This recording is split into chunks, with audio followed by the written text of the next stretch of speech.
Donald Trump has seen some of the most extravagant aircraft on Earth. But even he wasn't ready for Vladimir Putin's presidential jet, the Flying Kremlin. This isn't just a jet. It's a command center, a luxury palace, and a fortress that can cross oceans without landing. From gold-trimmed interiors to military-grade defenses, Putin's presidential plane is built to impress friends and intimidate enemies. Join us as we step inside and reveal every secret the Flying Kremlin keeps off the record. The Flying Kremlin, inside Putin's presidential jet. When a presidential jet is almost half the length of a football field and can store more than 40,000 gallons of fuel, you already know it is not your average plane. Vladimir Putin's main aircraft, the Il-96-300 Pu, often called the Flying Kremlin, is far more than transportation. It is a fully equipped palace in the sky, built so he can hold meetings, sleep, eat, exercise, and make decisions that affect an entire country without ever touching the ground. The Il-96 itself is a Russian-made, four-engine, wide-body airliner. It was designed by the Ilyushin Design Bureau and built at the Voronezh Aircraft Production Association, or VASO. The Il-96-300 model is about 181 feet and 7 inches long, with a wingspan of 197 feet and 3 inches. It was created for true long-distance flights, cruising at about 530 to 540 miles per hour. Its maximum range is roughly 6,200 miles, depending on weight and load, far enough to fly non-stop from Moscow to New York under normal conditions. The maximum takeoff weight is around 551,000 pounds, and the tanks can hold about 40,322 gallons of fuel. These capabilities are exactly why it became the chosen platform for the president's long-haul travel. The letters PU at the end of its name stand for Punkt Upravlenia, which means command point in Russian. That is exactly what this aircraft is, a mobile command center based on a long-range passenger plane fitted with everything needed for the president to run the country from the air. It is not operated by a commercial airline. Instead, it is flown by the Kremlin's own Special Air Squadron, officially called the Special Flight Detachment, Rossiya. This unit is under the control of the presidential administration, meaning the aircraft and its crew work directly for the head of state. The Il-96's role as a VIP jet began in the late Soviet era. When it entered service in the late 1980s and early 1990s, it was quickly adapted for VIP transport. Boris Yeltsin, Russia's first post-Soviet president, used a VIP-configured Il-96. Over the 2000s and 2010s, the fleet grew, with Il-96-300 Pu aircraft delivered in 2012, 2014, and 2016. The purpose was always the same: maintain a large, long-range, four-engine aircraft dedicated to the president's needs. Those four engines are not just for power. They provide extra range, more payload capacity, and enough electricity for all the communications and security systems on board. Under the skin, the Il-96-300 uses four Aviat Vigatel PS-90A high-bypass turbofan engines. It has a modernized glass cockpit with electronic displays and uses fly-by-wire controls, which replace traditional mechanical linkages with electronic signals for smoother and more precise handling.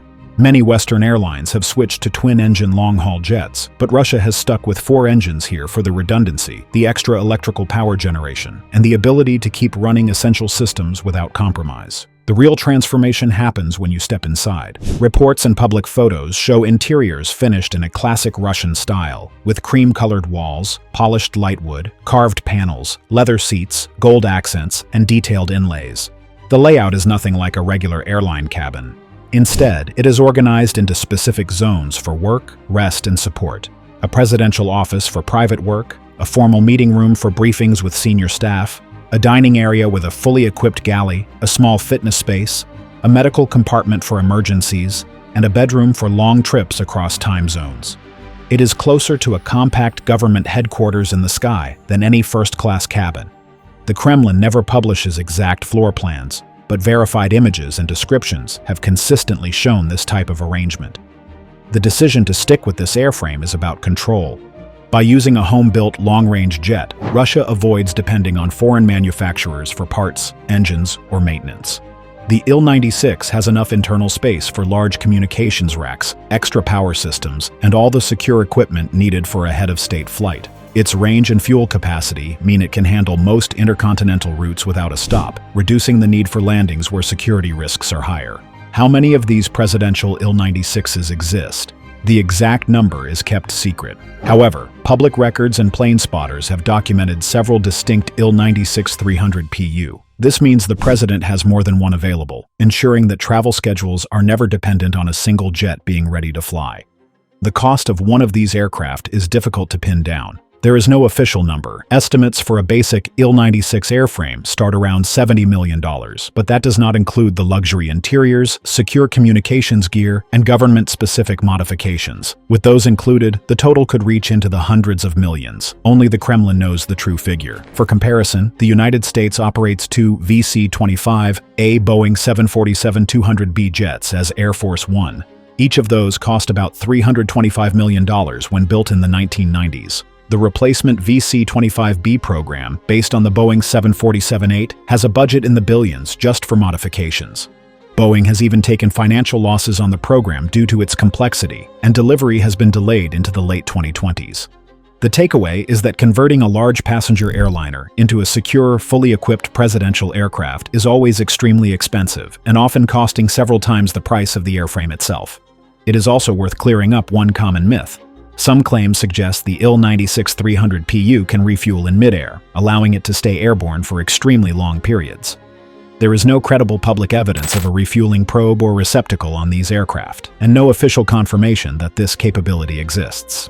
When Russia explored a tanker version of the Il-96-400, it was a separate project that never moved forward. The presidential Il-96s rely entirely on their onboard fuel, which still gives them very long range, but not unlimited endurance. There is also a manufacturing and political story here. By keeping production of the presidential fleet within Russia, the Kremlin ensures the entire supply chain, from the airframe to the engines to heavy maintenance, stays inside the country. The PS-90A engines are made in Russia, and the Vaso plant is Russian-owned. For a plane that often appears in official visits abroad, this built-in Russia factor is symbolic as well as practical. In the end, the Flying Kremlin is exactly what its nickname suggests: a Russian-built, long-range, four-engine wide-body aircraft, customized to serve as a secure and comfortable base of operations in the sky. It combines the range and performance of a large airliner with the privacy, security, and prestige of a head-of-state residence. It is built to keep the Russian president working and traveling with minimal interruption, whether the flight is across the country or across the world. But all of this luxury and engineering means nothing if the aircraft can't survive a threat.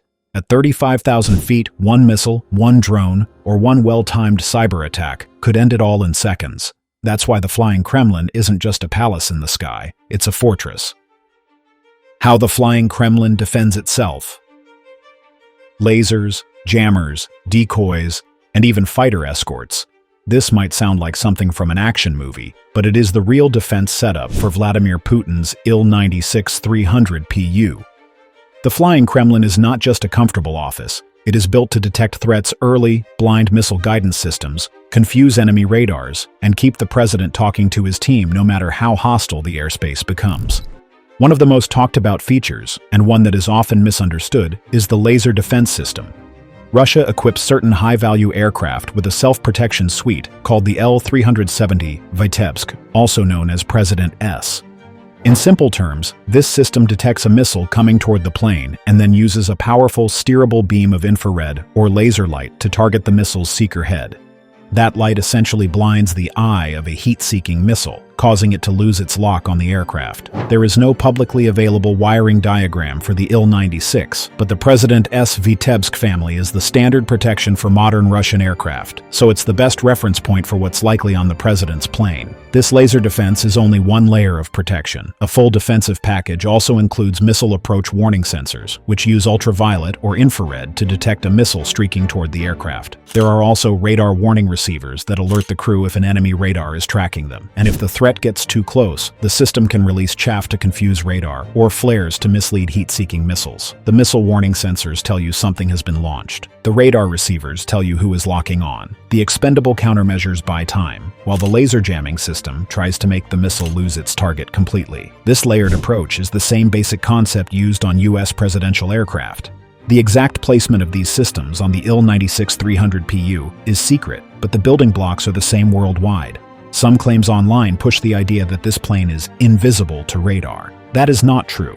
There is no credible evidence that the Il-96-300PU has stealth coatings or a design that makes a 200-foot-long four-engine jet vanish from radar. What it does have is strong electronic countermeasures, strict control over when its own radar and radios are used, and carefully planned flight routes to avoid threats. Think of it as highly protected and electronically smart, not a cloaked aircraft. Another critical part of its security is communication. The PU in Il-96-300PU stands for Command Point. That name is accurate. The president must remain in constant contact with his chain of command even in dangerous airspace. To do this, the aircraft carries multiple redundant radios covering low, medium, and high-frequency ranges. It also has satellite communication systems, encrypted channels, and separate power supplies and antennas so that a single fault cannot shut down communications. It is important to understand that this presidential aircraft is not the same as another Russian project, the Il-96-400 VPU. That newer model is meant to replace the older Il-80 Doomsday planes, which are designed to control military forces during major emergencies. The Il-96-300PU is for VIP transport and national leadership communication. The Il-96-400 VPU is a flying military command center. They are related aircraft, but they serve different roles. The way Russia actually uses the presidential Il-96 shows how its defenses work in practice. In high-tension moments, open-source flight tracking often shows multiple VIP and special mission aircraft leaving Moscow at the same time. This makes it much harder for any enemy to know which one the president is on and spreads key roles across several planes. During normal high-profile visits, the pattern is different. Fewer aircraft, more visibility, and tighter formations. Both styles are deliberate. The goal is to keep opponents guessing while ensuring backup options are always available.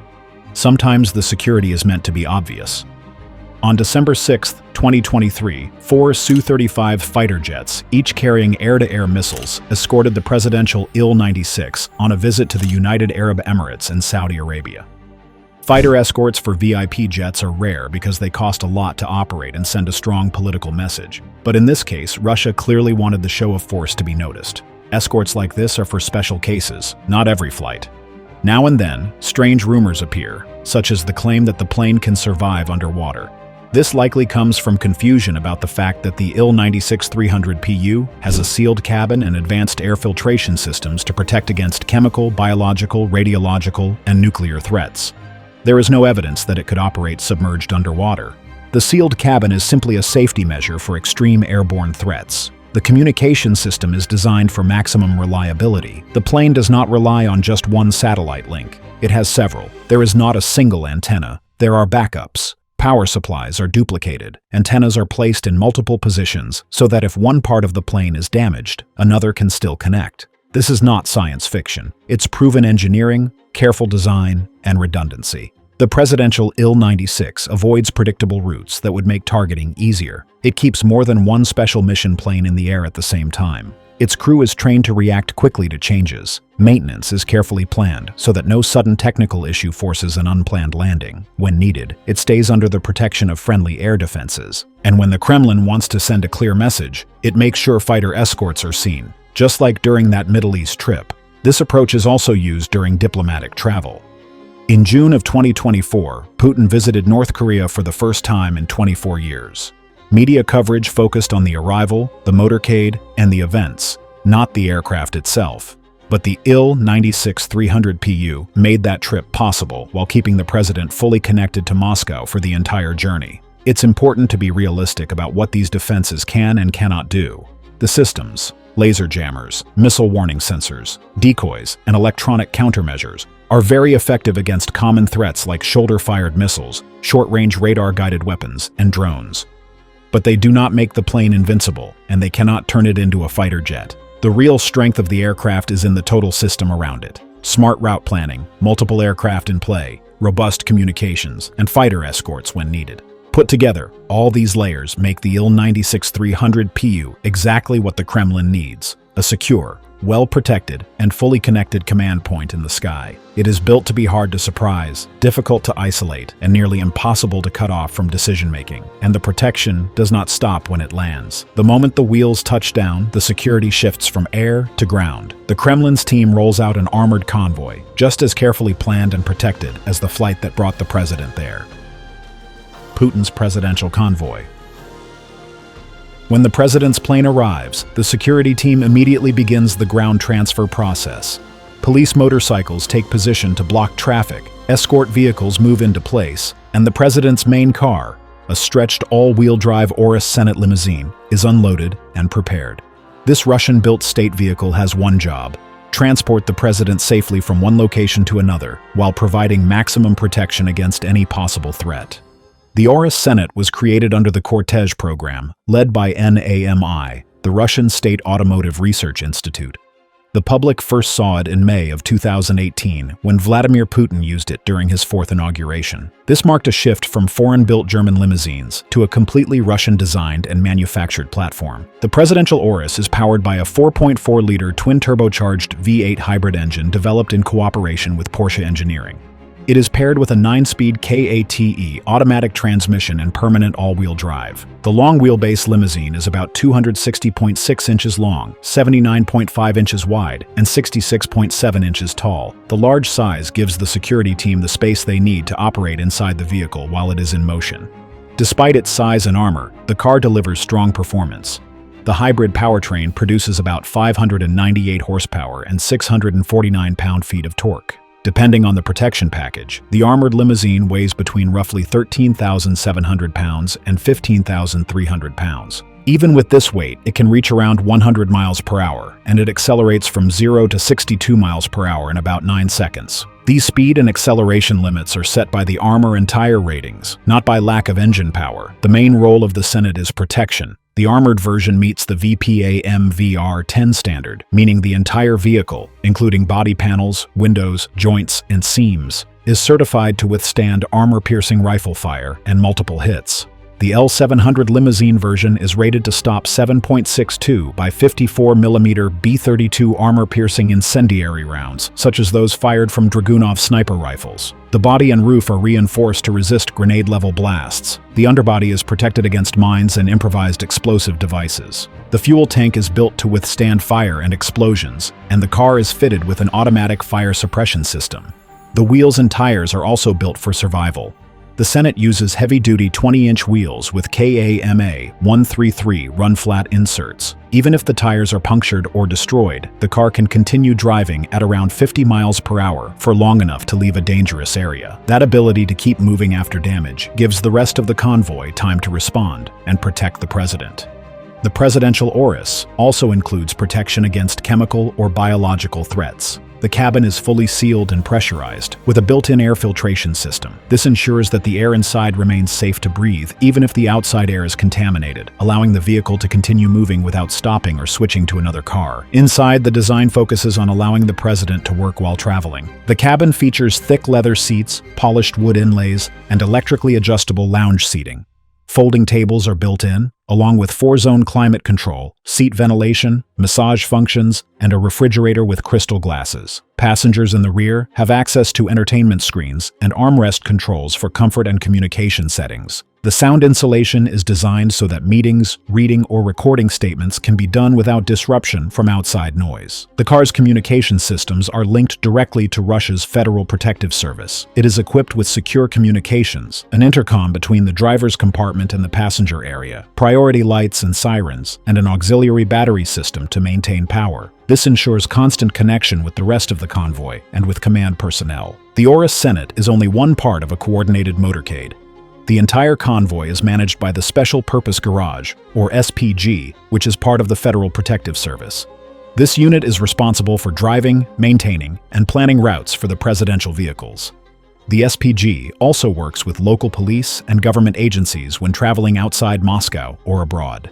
A typical motorcade includes motorcycle outriders to close intersections, lead vehicles to check the route ahead, trailing vehicles to protect the rear, one or more armored limousines, medical support vehicles, and communication vans. When traveling internationally, the main vehicles are flown in by Il-76 heavy transport aircraft, so that the president always travels in familiar, fully prepared vehicles. These transport aircraft often arrive 1 or 2 days before the presidential visit to allow the convoy to be assembled and tested in advance. Redundancy is built into the convoy convoy's structure. There are often multiple armored limousines, so that if one has a mechanical problem or is blocked, another can immediately take its place. The limousines are made to look nearly identical, so that observers cannot tell which one carries the president. Motorcycles ride close to the front and rear corners of the limousine to form a moving shield. Led vehicles drive ahead to spot potential problems, while trailing vehicles ensure no unauthorized vehicles approach from behind. This tight coordination helps maintain control in intersections, on freeway ramps, and near building entrances. For its size and weight, the armored Senate is engineered to handle reliably. The all-wheel drive system, called active torque control, automatically sends power to the wheels with the most traction. This is useful for wet roads, cobblestones, or snow-covered streets. The 9-speed transmission keeps the V8 engine in its best torque range, and the suspension, with double wishbones in the front, a multi-link setup in the rear, and electronically controlled shocks, is tuned for the heavy load.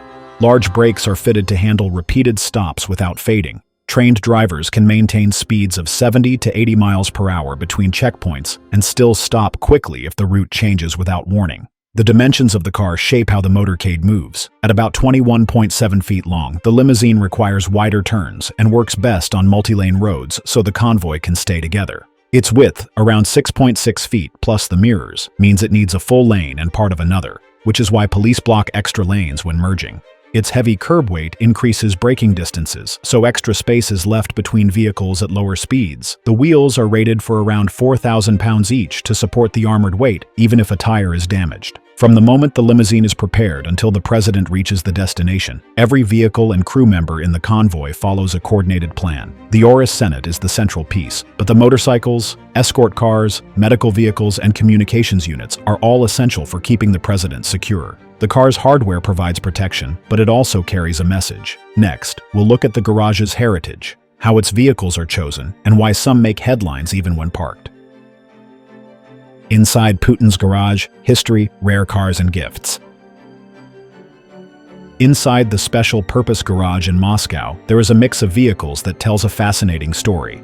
On one side, you might see a small Zaporozhets from the 1970s. Right next to it could be a modern armored state limousine. That contrast shows how Russia uses its vehicles not only to transport the president, but also to send messages about his background, national pride, and state power. Vladimir Putin's first car was a Zaz 968 Zaporozhets, a small rear-engine car given to him by his mother. He drove it for several years before selling it to a colleague. After becoming president, he found the exact same car and bought it back. In 2006, he even showed it to U.S. President George W. Bush, making it clear that his first car still holds value as part of his public image. The symbolism goes beyond the Zaporozhets. Putin is also connected to the Gaz-21 Volga, a Soviet sedan from the 1950s and 1960s. In May of 2005, after a Kremlin meeting, Putin and Bush were filmed driving in a Volga. In 2006, vintage Russian cars were used again during another meeting. The point was clear. Russia has its own car-making history, and the president is part of it. These choices are organized by the Special Purpose Garage, also known as the SPG or GON. Founded in 1921, it is now part of the Federal Protective Service. The SPG provides drivers, keeps the vehicles in working order, plans routes, and decides which cars are used for which events.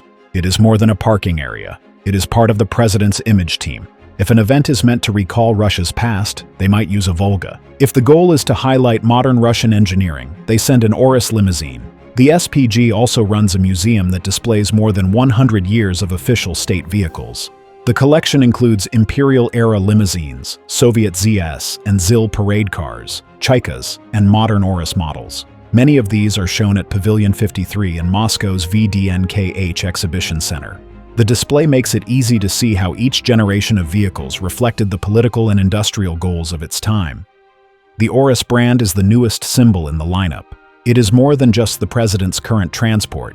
It is also used as a diplomatic tool. In February of 2024, North Korean state media said Kim Jong-un received an Oris as a personal gift from Putin. The gift drew global attention because United Nations sanctions ban luxury goods, including expensive vehicles, from being sent to North Korea. In June of 2024, during Putin's first visit to North Korea in 24 years, the Urus took center stage. Putin and Kim Jong-un each took turns driving the other in the limousine. By the end of June, Reuters reported more on the symbolism. The Urus has a design inspired by Soviet Zeal limousines, but with modern electronics, advanced protection, and a badge meant to fit with national emblems. The report described it as a status symbol, and in this case, a way to build closer political ties. This shows why the SPG's job is more than just maintaining vehicles. The team knows what each car represents. A Zaporozhets says, humble beginnings. A Volga says, we remember our history. An Urus says, we make our own high-level vehicles and share them with allies. The SPG chooses the right car for each moment, makes sure it is ready to be seen, and trains drivers to handle both vintage and modern armored cars with the same skill. Thanks for watching. See you in our next video.